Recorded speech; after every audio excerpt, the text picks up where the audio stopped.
There I was, sitting in yet another hotel room in yet another city, gearing up for another week of work meetings. Pharmaceutical sales might not be glamorous, but it's steady, and it's mine. A career I built from scratch after years of hustling. It was the kind of night where the dull hum of the minibar fridge and the occasional car horn outside the window were the only sounds keeping me company. Or at least they were until my phone rang. Olivia. Her name lit up on the screen like a warning. It wasn't unusual for her to call while I was traveling, but something about the timing, just as I'd wrapped up my day and started to relax, felt off. Against my better judgment, I picked up. Hello? Her tone was calm, too calm. That should have been my first clue. I just wanted to let you know, she began, almost lazily, as if what she was about to say wouldn't shatter the ground beneath me. I transferred your trust fund to my lover. He deserves it more than you ever did. The words hit like a freight train. For a moment, I couldn't breathe. My trust fund?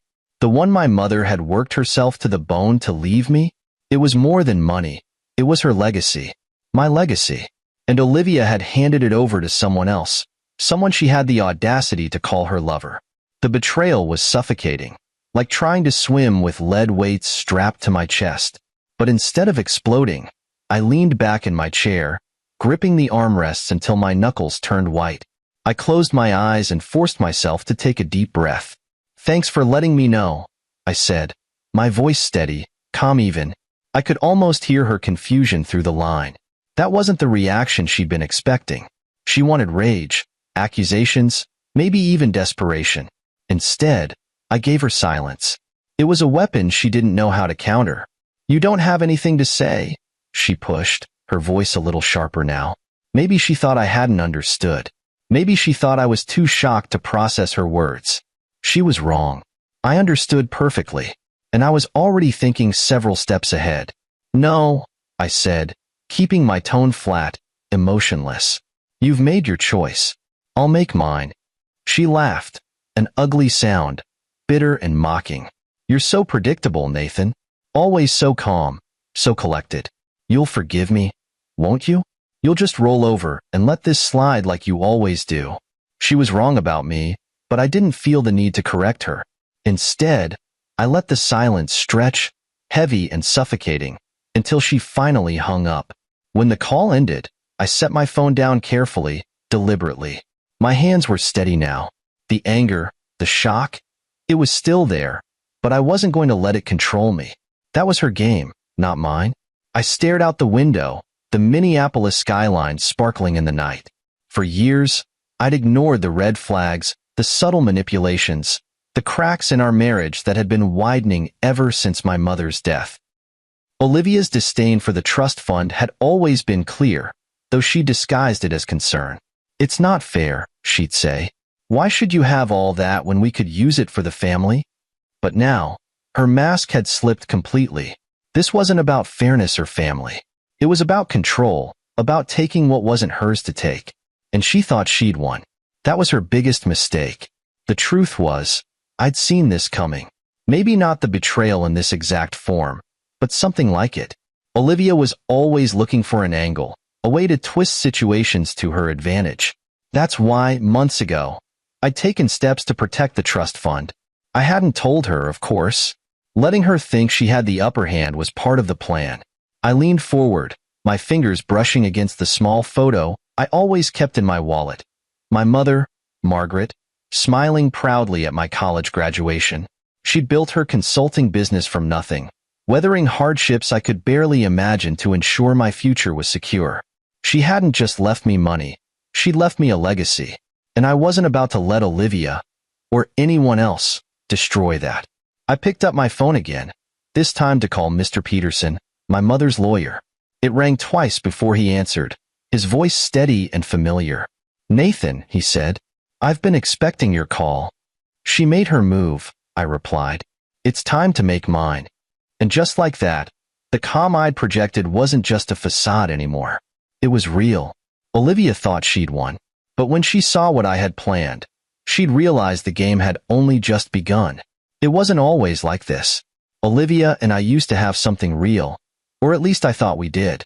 When we first met, she had this charm, this undeniable spark that drew me in. She knew what to say, how to say it, and exactly when to flash that perfect smile. Back then, I thought I'd hit the jackpot. A partner who understood me, who seemed to genuinely care. But now, looking back, I can see it for what it really was, a carefully constructed act. The cracks started to show early, but I was too blinded by grief and hoped to see them clearly. My mom, Margaret, passed away when I was 24. She'd been my anchor, my guide through every storm life threw my way. Losing her was like losing the sun. The world felt darker, colder, and in that darkness, Olivia became my light. Or so I thought. Margaret was a force of nature. She built her pharmaceutical consulting firm from the ground up, breaking barriers in an industry dominated by men. Her success wasn't handed to her. She fought for it, tooth and nail, with grit that inspired me every day. And when she passed, she left behind more than a thriving business. She left me the trust fund, a symbol of her belief in me and my future. Olivia hated that trust fund. She never said it outright, of course. She was too smart for that. But she didn't have to.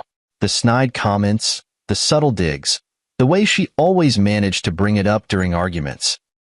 It was clear she saw it as a wedge between us, something she resented because it wasn't hers. "We're married, Nathan," she'd say with that faux concerned tone she'd perfected. "What's yours should be ours. Isn't that what partnership is about?" I wanted to believe her, to trust her, so I let those little remarks slide. But over time, they added up, like grains of sand piling into a mountain. The more I tried to focus on my career, the more Olivia found ways to undermine me. She wasn't outright cruel. No, she was smarter than that. Her manipulations were quiet, subtle, like a slow poison I didn't realize I was drinking until it was too late. The thing about Olivia was that she always knew how to play the victim. Every disagreement turned into a pity party for her. If I worked late, she'd say I was neglecting her. If I made a big career decision, she'd spin it as me being selfish. And when I called her out, she'd turn on the waterworks, making me feel like I was the problem. Her resentment toward the trust fund grew after my mom's death. At first, she tried to frame it as concern. "You're too young to handle all that money," she'd say. "Let me help you manage it." When I didn't bite, she shifted tactics, hinting that it was unfair for me to have so much when others, like her, of course, had so little. "Your mom wouldn't want you to hoard it," she'd argue. "She'd want you to use it to help us build a future." For a while, I almost believed her. That was Olivia's talent, making her lies sound like truth, her selfishness sound like generosity. But deep down, I knew my mom had left that trust fund for me, not for us. Margaret knew what she was doing. She'd seen something in Olivia I was too blind to see, a hunger for control, a greed that couldn't be satisfied. The tipping point came 2 years ago. Olivia started making excuses to access our joint accounts, claiming she needed money for home improvements, surprise gifts, or emergencies. It wasn't until I checked the statements that I realized most of that money was going to things I'd never even heard of: luxury purchases, spa days, even payments to someone named Darren. I confronted her, of course, but she brushed it off, saying, "You're being paranoid. I'd never do anything to hurt you." That was the first time I called Mr. Peterson. My mother's lawyer had always been a steady presence in my life, someone I could trust. He helped me review every financial detail, and what we found wasn't just concerning, it was infuriating. Olivia had been inching closer to the trust fund, gathering information, testing boundaries. She hadn't crossed the line yet, but it was only a matter of time. "You need to protect yourself, Nathan," Mr. Peterson warned me. "She's patient, but she's persistent. Don't wait until it's too late." So I didn't. We put measures in place, legal safeguards, alerts, anything that could stop Olivia from getting her hands on the trust. I didn't tell her, of course. Letting her think she still had a chance was part of the strategy. She thought she was playing me, but the truth was, I was already 10 steps ahead. Sitting in that hotel room, replaying Olivia's smug words in my head, I felt a strange sense of clarity. This wasn't just about money. It was about control, power, and respect. Olivia thought she'd taken everything from me, but she didn't realize I'd been watching, waiting, preparing for this moment. She thought she knew me.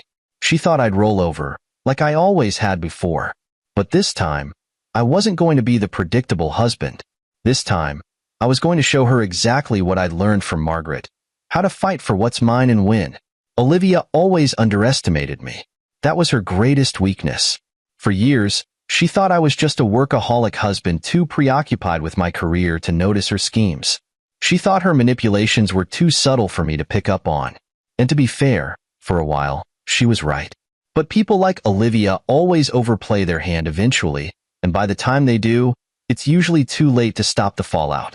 The moment I noticed her shifting interest in my trust fund, I knew I needed to be proactive. It wasn't a single incident that tipped me off, more like a slow build of suspicious behavior that made me question everything. Olivia started asking oddly specific questions about the trust fund. How much is in it exactly? Do you have full control, or does someone else oversee it? What happens if we need to access it quickly? She always framed these questions innocently, like she was just curious about our financial future. But curiosity doesn't come with that kind of persistence. What sealed it for me was an offhand comment she made during a fight about money. We'd been arguing about one of her recent luxury purchases, something extravagant and unnecessary.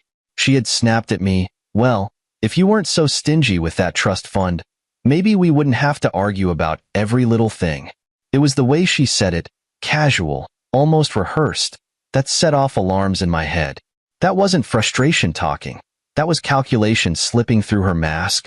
She'd been thinking about the trust fund, obsessing over it, and I realized it was only a matter of time before she made her move. That night, I made a decision. I wasn't going to confront her. Not yet. Instead, I reached out to the one person I knew could help me protect my mother's legacy, Mr. Peterson. Mr. Peterson was more than just a lawyer. He was one of my mother's closest confidants. He'd worked with her for years, helping her navigate the complexities of building her business and securing her financial future. If anyone understood the importance of that trust fund, it was him. When I called him, I laid everything out. Olivia's comments, her behavior, and my growing suspicion that she was planning something. He listened patiently, his steady, no-nonsense demeanor grounding me as I spoke. "Nathan," he said finally, "your mother was a smart woman. She knew there might come a time when you'd need to protect what she left you. Let's make sure you're ready." Together, we devised a plan. First, we reinforced the trust fund's legal protections, tightening every possible loophole Olivia could exploit. Mr. Peterson added extra verification steps for any attempted access, requiring my explicit approval along with legal documentation. We also set up automated alerts that would notify both of us of any suspicious activity related to the account. Next, we began gathering evidence. Mr. Peterson advised me to document everything, every conversation, every financial discrepancy, every questionable purchase Olivia made. "If this goes to court," he said, "you'll need more than suspicion. You'll need proof."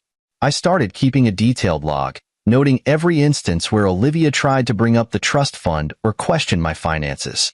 It wasn't hard. She had a habit of bringing it up whenever she thought I wasn't paying attention. I also began monitoring our joint accounts more closely, flagging any transactions that seemed unusual. At the same time, I made a conscious effort to act as if nothing had changed. I didn't want Olivia to suspect I was onto her. I kept my demeanor calm and my routine steady, even as I quietly built a wall around the trust fund she couldn't breach. The hardest part was pretending everything was normal when I knew it wasn't. Every time Olivia smiled at me, I couldn't help but wonder how much of it was real and how much was calculated. Every time she asked about my work trips or offered to help with the bills, I had to resist the urge to call her out. But I knew that patience was key. If I confronted her too soon, she'd just deny everything and double down on her manipulations. I needed to wait for her to make the first move. The irony of the situation wasn't lost on me. Olivia had always accused me of being too focused on work, too driven by logic and strategy.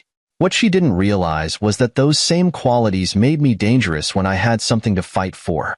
And this was worth fighting for. By the time Mr. Peterson and I finished putting the safeguards in place, I felt a sense of relief I hadn't experienced in years.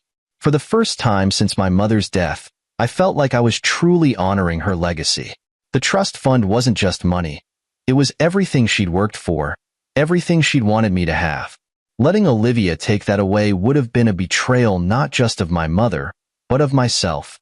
When the alerts started coming in, small inquiries Olivia had made about the account, I knew we were on the right track. She was testing the waters, trying to find a way in. But every time she tried, she hit a wall. I didn't say anything to her, of course. Letting her think she was still in control was part of the plan. Now, as I sat in that hotel room, replaying her smug phone call in my head, I felt a strange sense of satisfaction. She thought she'd won, that she'd outmaneuvered me. But she didn't realize she'd been playing into my hands the entire time. This wasn't just about protecting the trust fund anymore. This was about showing Olivia and myself that I wasn't the naive, passive man she thought I was. I was my mother's son, and I was ready for whatever came next. The call from Olivia replayed in my mind as I boarded the flight back home. Her words, her tone, and the smug satisfaction she probably thought she had hidden so well, they were all burned into my memory. I gave your trust fund to my lover. He deserves it more than you ever did. She delivered it like a knockout punch, like she'd already won the fight. Little did she know, the game hadn't even started. The flight itself was uneventful, but my mind was racing. I kept thinking about how calmly I'd responded to her, how I'd said, "Thanks for letting me know," and how it must have thrown her off. Olivia expected chaos, anger, yelling, maybe even desperate pleas. Instead, I gave her silence and left her stewing in her own overconfidence. She had no idea what was coming. By the time I walked into the house, the plan was fully formed in my mind. Olivia was sitting in the living room, scrolling on her phone, looking as if she didn't have a care in the world. The sight of her lounging there, so comfortable, so sure of herself, made my blood boil. But I pushed the anger down. This wasn't the moment for emotions. This was the moment for precision. She looked up, startled. "You're home early." I didn't bother answering. Instead, I placed my laptop bag on the coffee table, unzipped it, and pulled out the neatly printed stack of papers Mr. Peterson had sent me the day before. I sat down across from her, my movements deliberate, my expression unreadable. "What's that?" she asked, her voice cautious now. The confidence from her phone call was already starting to waver. "Good. This," I said, holding up the first page, "is a record of every attempt you've made to access my trust fund. Every phone call, every forged signature, every shady inquiry, documented in full detail." Her face paled. "What are you talking about?" I set the papers on the table between us, leaning back in my chair. "I'm talking about how you called me, bragging about transferring my trust fund to your lover. Except you didn't transfer anything, Olivia. Every attempt you made was blocked. Every move was logged. And now, I have all the evidence." Her hands clenched into fists. "You set me up?" I laughed, but it wasn't a kind laugh. "No, Olivia. You set yourself up. I just made sure I was ready when you did." Her composure cracked, just for a moment, before she scrambled to put the pieces back together. "Nathan, I did this for us," she said, her voice dripping with false sincerity.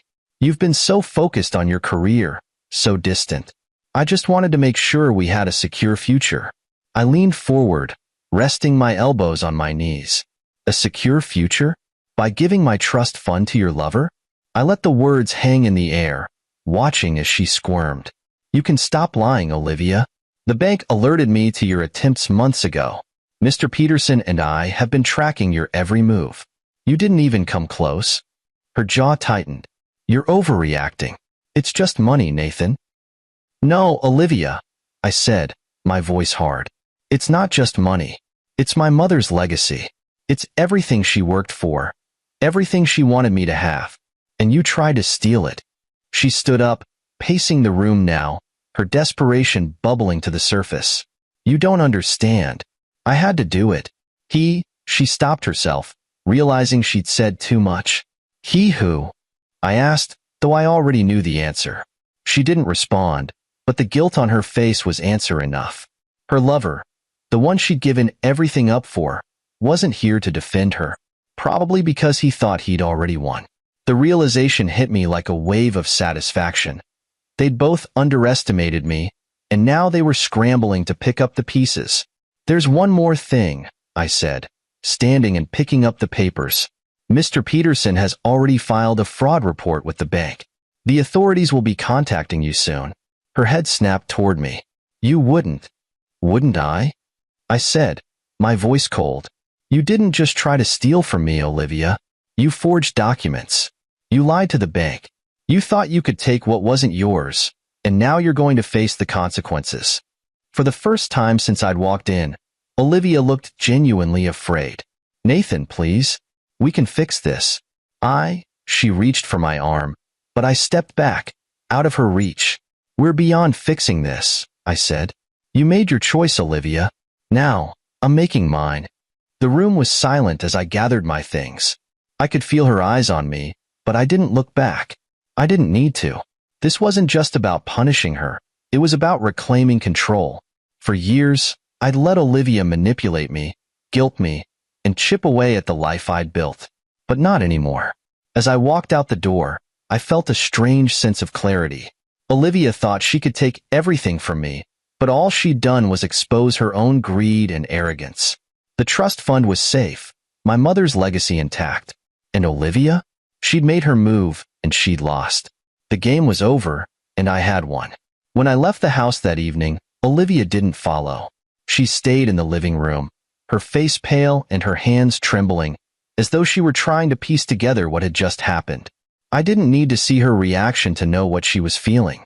Desperation leaves a mark on people, and Olivia had just realized she was cornered with no way out. I spent the night at a nearby hotel, deliberately staying close. I didn't want her to think I'd run away or given her space to manipulate the situation further. I needed her to stew in her own mess, to realize that her carefully constructed facade had finally crumbled. Every move she made from now on would be out of panic, and I was prepared for it. The next morning, I got the first sign of her unraveling. My phone buzzed with a text from an unknown number. The message was simple but telling. "Call me. We need to talk." It didn't take a genius to figure out it was her lover. Olivia must have panicked after I left and reached out to him, spinning some half-baked story about what had happened. He must have thought he could step in and smooth things over. He thought wrong. I ignored the text. I didn't need to speak to him. In fact, I wanted him to keep wondering, to feel the same uncertainty Olivia was feeling. The next text came an hour later, this time from Olivia herself. "We can fix this, Nathan. Let's talk." I didn't respond to that one, either. Silence was my weapon now, and I intended to wield it carefully. By midday, the texts turned into calls. First from Olivia, then from the same unknown number. I let them ring. Each time, I imagined Olivia pacing the house, her carefully planned world collapsing around her. She thought she could charm her way out of this, just like she charmed her way into my life. But this time, there was no charm that could undo what she'd done. By evening, the desperation had shifted into something uglier. Anger. The texts became more aggressive. Olivia accused me of overreacting, of being petty and vindictive. "It's just money, Nathan. You don't have to ruin everything over this." I laughed at the irony. Ruin everything? She'd already done that when she decided to betray me. This wasn't me ruining things. This was me cleaning up the mess she'd made. The breaking point came the next day when I received a call from Mr. Peterson. His voice was calm, as always, but there was a hint of satisfaction in his tone. "She's spiraling," he said. "The bank notified me this morning. Olivia tried to access the trust fund again." I leaned back in my chair, a small smile tugging at the corner of my mouth. "Let me guess, blocked?" "Of course," Mr. Peterson replied, "but her persistence is working in your favor. Every attempt she makes strengthens the case against her. The fraud report is airtight now." Hearing those words felt like a weight lifting off my shoulders. Olivia had always been meticulous, careful not to leave any evidence of her manipulations. But desperation makes people sloppy, and she was proving that with every panicked move she made. She thought she could regain control, but all she was doing was tightening the noose around her own neck. By the time I returned to the house that evening, the shift in her demeanor was impossible to miss. Gone was the smug, confident woman who'd called me days earlier to gloat about her betrayal. In her place was someone frantic, disheveled, and utterly unprepared for the consequences of her actions. "Nathan," she said as soon as I walked through the door. Her voice was shaky, her eyes wide with something that resembled fear. "We need to talk." I stood in the doorway, my expression unreadable. "Talk about what?" She wrung her hands, her gaze darting between me and the stack of papers I'd left on the coffee table the day before. "About us. About everything. I made a mistake, okay? I got carried away." I crossed my arms, leaning against the doorframe. "Carried away? You tried to steal from me, Olivia. You lied, you forged documents, and you handed over my trust fund, my mother's legacy, to someone else. That's not a mistake. That's betrayal." Her voice cracked. I wasn't thinking straight. He said. She stopped herself, realizing too late that she'd said more than she intended. "He said what?" I asked, my tone icy. "That you should steal from me? That I didn't deserve what my mother left me?" She didn't respond. Instead, she sank onto the couch, her head in her hands. "I don't know what I was thinking," she muttered. "I thought." She looked up at me, her eyes filled with something that might have been regret if I thought her capable of it.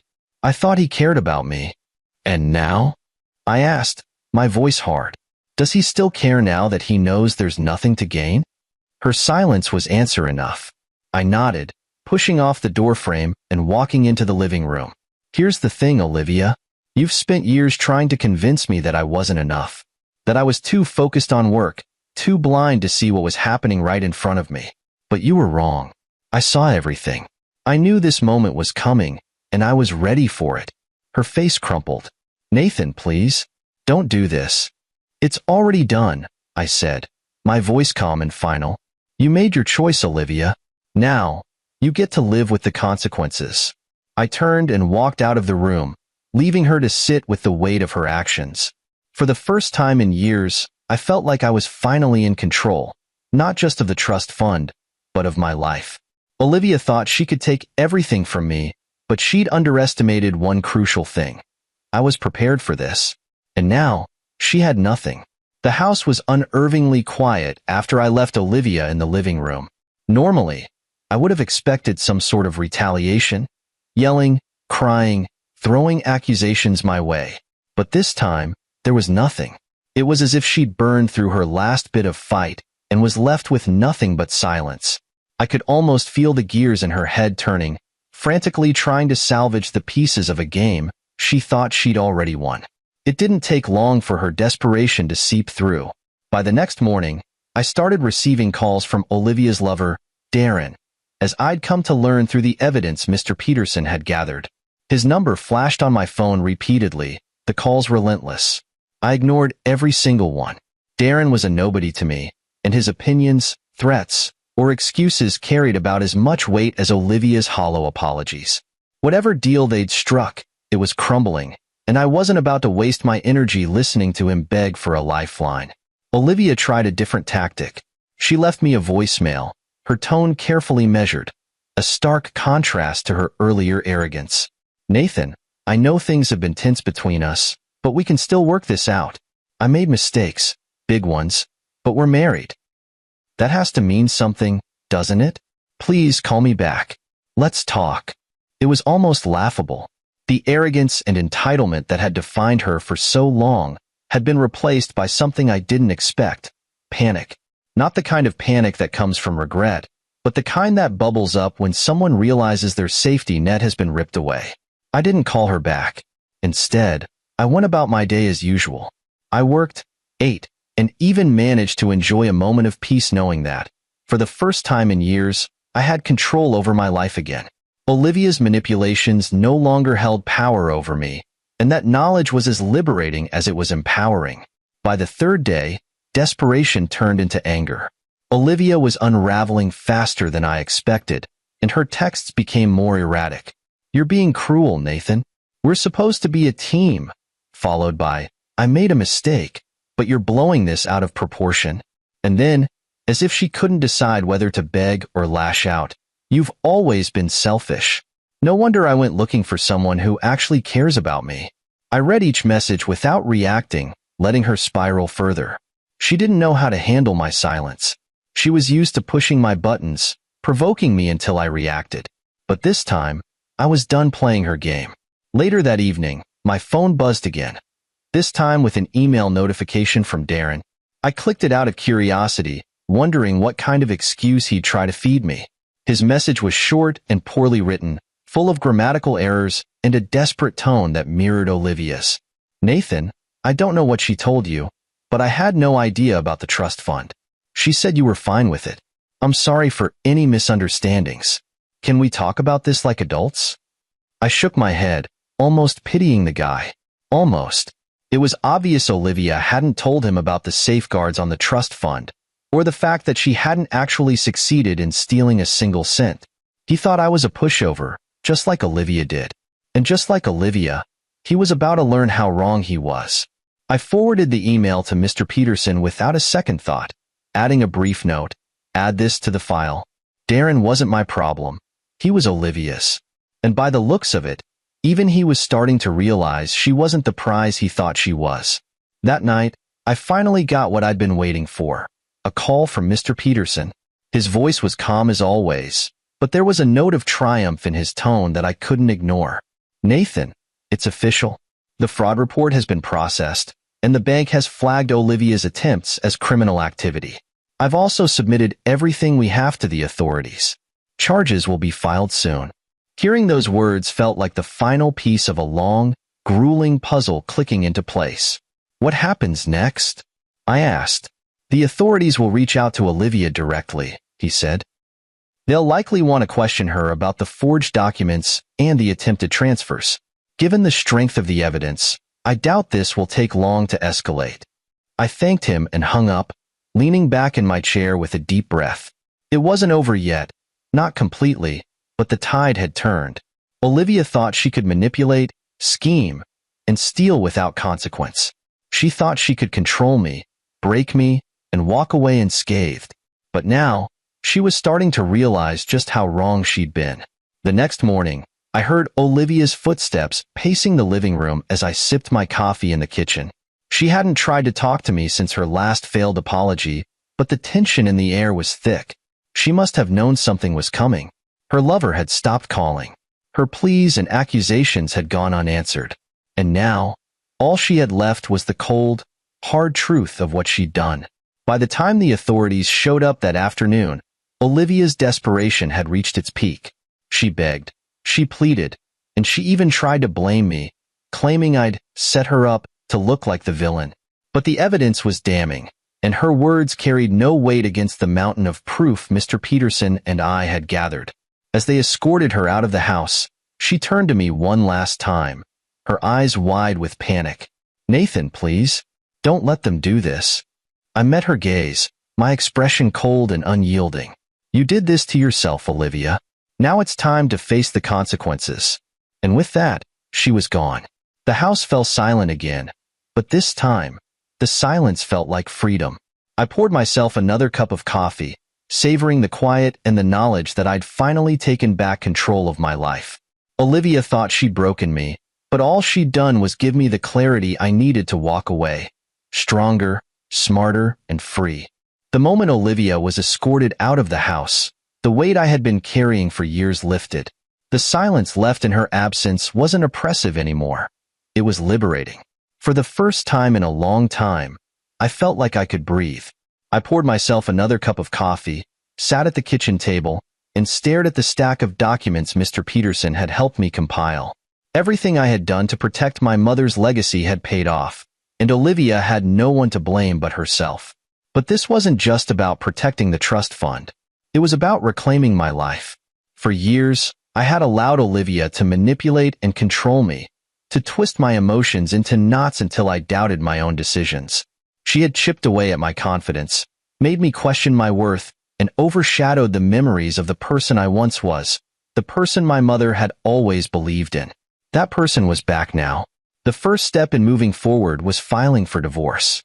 I called my attorney the next morning, outlining everything that had happened and ensuring the process would be swift and thorough. We'll make sure this is handled as efficiently as possible, he assured me. Given the charges she's facing, I doubt she'll put up much of a fight. Good, I thought. I wasn't interested in drawn-out legal battles. I wanted closure. I wanted freedom. And I was determined to get both. Next, I turned my attention to the trust fund. The money wasn't just sitting there anymore, a tempting target for someone like Olivia. It was a tool, one I could use to build something meaningful. My mother hadn't left me that money, so I could let it gather dust or, worse, let someone else squander it. She'd left it for me to create something of my own, to take risks and make bold moves just like she had. I reached out to Mr. Peterson to discuss my options. I want to start my own consulting firm, I told him. Something that honors what my mother built, but also stands on its own. His response was immediate and enthusiastic. Your mother would have been proud of that decision, Nathan. Let's make it happen. The process wasn't easy, but it was invigorating. I spent weeks planning, researching, and strategizing, pouring all my energy into the business. Every step of the way, I thought about my mother and the lessons she had taught me. Lessons about resilience, about hard work, and about never letting anyone take advantage of you. My first hire was a young analyst named Grace, a recent graduate with the kind of drive and determination that reminded me of my mother. Watching her throw herself into the work with enthusiasm and passion only reinforced that I was on the right path. I wasn't just building a business, I was building a legacy. But reclaiming control wasn't just about professional success. It was about rebuilding relationships too, starting with my father. We hadn't been close since my mother's death, and Olivia had driven an even deeper wedge between us. Now that she was gone, I wanted to bridge that gap. I invited him to lunch one afternoon, choosing a quiet little cafe where we wouldn't be interrupted. He looked older than I remembered, the lines on his face deeper, his shoulders more slumped. But there was a spark in his eyes when I walked in, a glimmer of the man I'd looked up to as a child. Nathan, he said, standing to hug me. It's been too long. It has, I agreed, sitting down across from him. I want to change that. Over sandwiches and coffee, we talked, really talked, for the first time in years. I told him about the consulting firm I was starting, about my plans for the future, and about the steps I'd taken to protect my mother's legacy. He listened intently, nodding along and occasionally chiming in with advice or encouragement. At one point, he leaned back and said, "You know, your mother would have been so proud of you. She always said you had her business sense and my stubbornness, a dangerous combination, but one that would take you far." Hearing those words brought a lump to my throat. For so long, I'd felt disconnected from her, like I'd failed to live up to the person she believed I could be. But now, sitting here with my father, I felt closer to her than I had in years. The divorce was finalized within months. Olivia didn't contest it, likely too consumed by her legal troubles to put up a fight.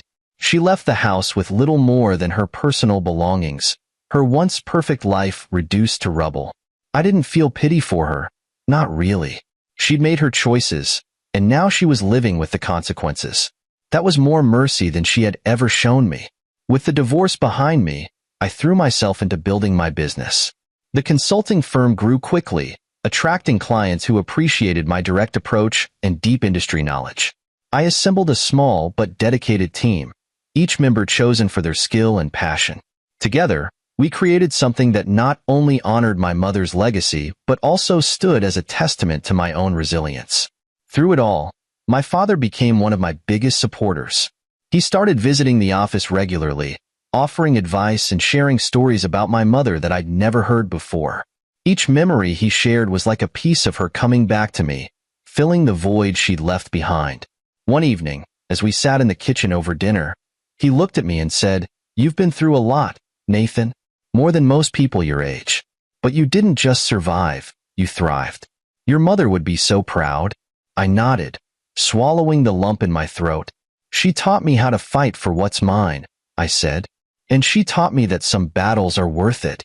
Reclaiming control wasn't easy. It required patience, strength, and the willingness to confront some harsh truths about myself and the people I trusted. But in the end, it was worth it. I wasn't just free from Olivia's manipulation, I was stronger because of it.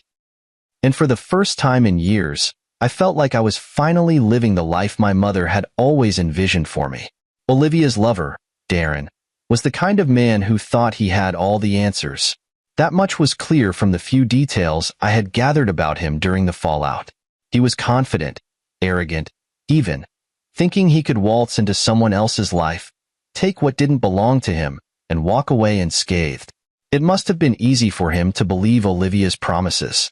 She had a way of making you feel like she had everything under control, even when the ground beneath her was crumbling. But Darren, like Olivia, had underestimated me. And now, with their plans in ruins, he was desperate to clean up the mess. I first heard from him the day after Olivia was served her legal papers. My phone buzzed, and there it was, an unknown number. I didn't answer. Then came the voicemail, his voice frantic and full of excuses. "Nathan, this is Darren. Look, I think there's been a misunderstanding. Olivia told me you knew about everything, that you were fine with it. I didn't mean to cause any trouble. Let's talk." I didn't bother responding. The voicemail was a joke. He thought I would believe that he didn't know Olivia's plans? That he'd somehow missed the part where she tried to steal from me?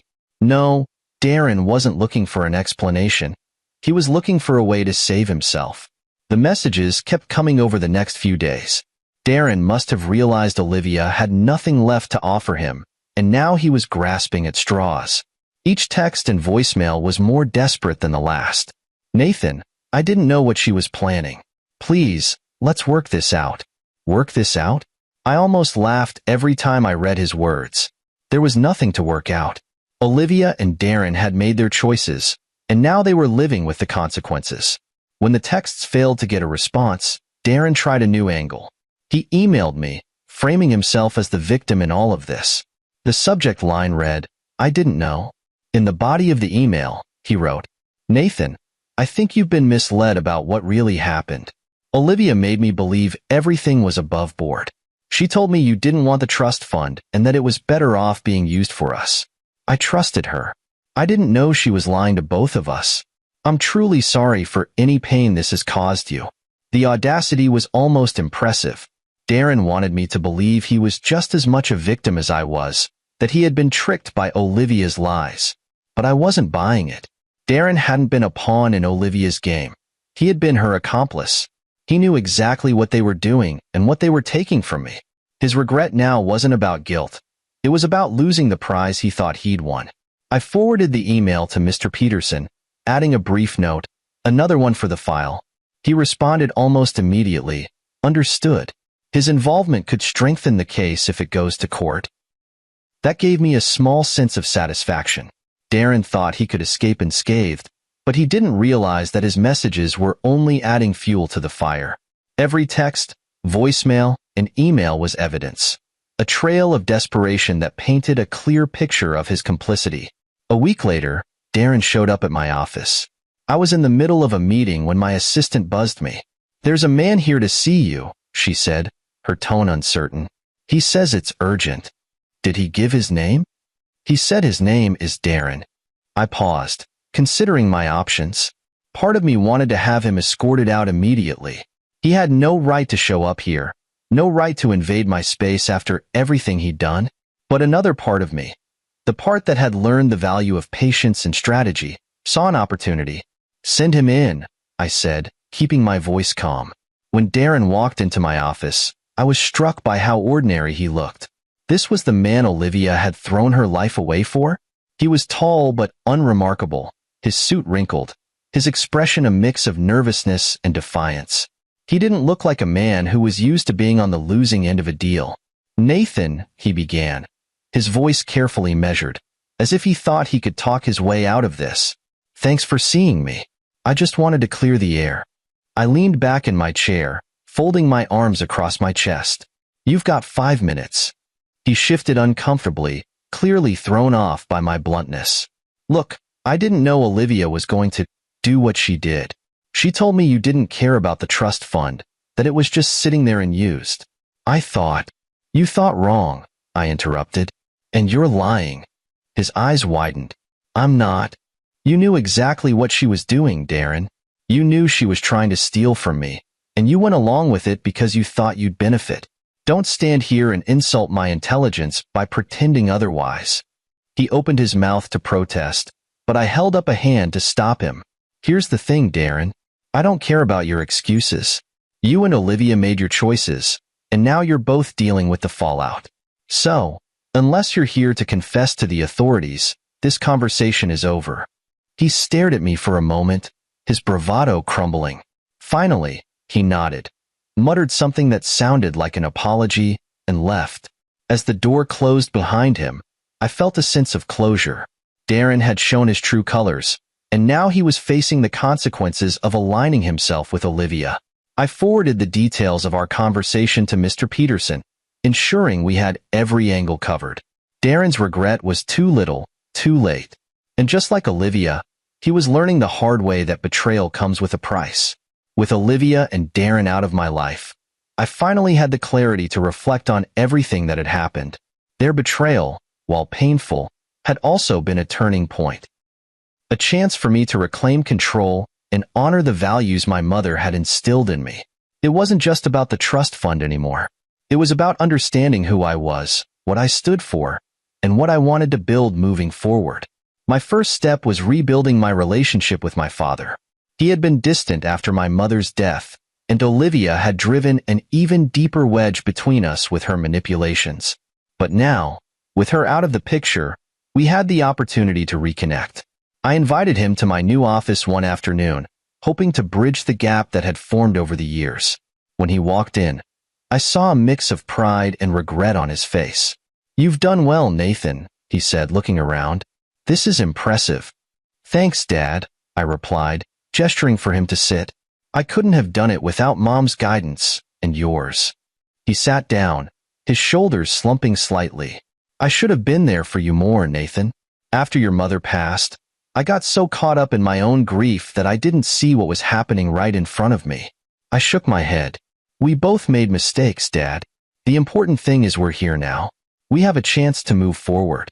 Over the next few months, we rebuilt our relationship one conversation at a time. He started visiting the office regularly, offering advice and sharing stories about my mother. Her determination, her resilience, her unwavering belief in my potential. Each story reminded me of the person I wanted to be, the legacy I wanted to uphold. One evening, as we sorted through some old family photos in the attic, we came across my mother's business journal. Inside was a letter addressed to me, dated just weeks before she passed away. I unfolded it carefully, my hands trembling slightly as I read her words. "My dearest Nathan, I'm leaving you more than money. I'm leaving you the freedom to choose your path. Don't let anyone dim your light or tell you what you deserve. You're stronger than you know, smarter than they give you credit for, and capable of anything you set your mind to. Trust yourself. I do. Love, Mom." I felt my throat tighten as I read the letter aloud to my father. When I finished, he placed a hand on my shoulder, his voice thick with emotion. "She always believed in you, Nathan, and so do I." That letter became my mantra, a guiding light as I moved forward. I framed it and hung it in my office, where I could see it every day. It reminded me of where I came from, the values my mother had taught me, and the strength she had instilled in me. With her words in mind, I threw myself into my work. The consulting firm grew quickly, attracting clients who valued my direct approach and deep industry knowledge. I hired a small but passionate team, each member chosen for their skills and drive.